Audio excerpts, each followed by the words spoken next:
Buongiorno carissimi e carissime e buon Natale. Ancora come ogni anno il Signore viene per darci tanta speranza. Viene nella sua tenerezza, nella sua fragilità, nella sua purezza, nella sua bontà, per dirci quanto ci ama, quanto ci vuole bene. E quest'anno, come tutti gli anni nella messa del giorno, ascoltiamo il Vangelo di Luca, Vangelo nel quale viene narrata la nascita del Signore e viene narrata questo afflusso di persone che sono i pastori, ma che in fondo potremmo un po' essere anche noi, che corrono, si muovono, vanno per vedere questa nascita straordinaria, perché è la nascita proprio di Dio.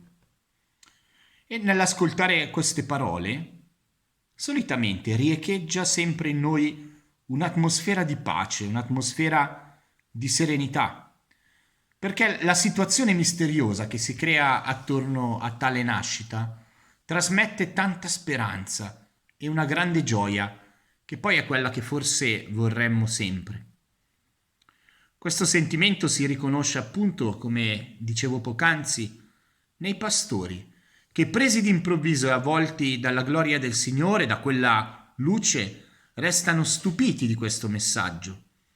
L'angelo svela loro che cosa? La volontà di Dio, e domanda implicitamente che questo annuncio sia portato a tutto il popolo.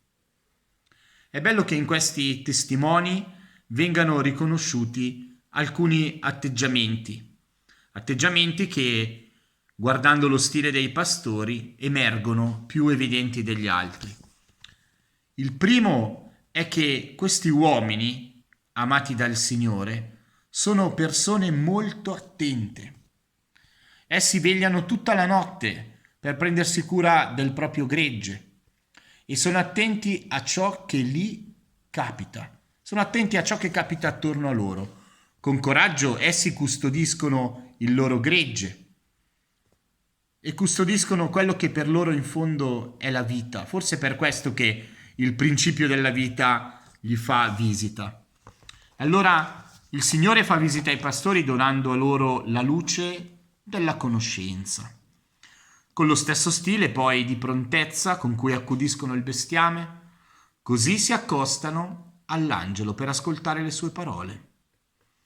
Il Signore forse ci domanda di essere un po' così, sempre pronti ad ascoltarlo, costantemente disposti a seguire la sua voce, affinché il suo annuncio, che è vitale quanto il gregge per i pastori, venga trasmesso a ciascuno. Poi un secondo tratto che osserviamo nei pastori è la fiducia. Si deduce dal fatto che essi decidano di andare senza indugio, senza pensarci, alla ricerca del segno che l'angelo aveva indicato loro.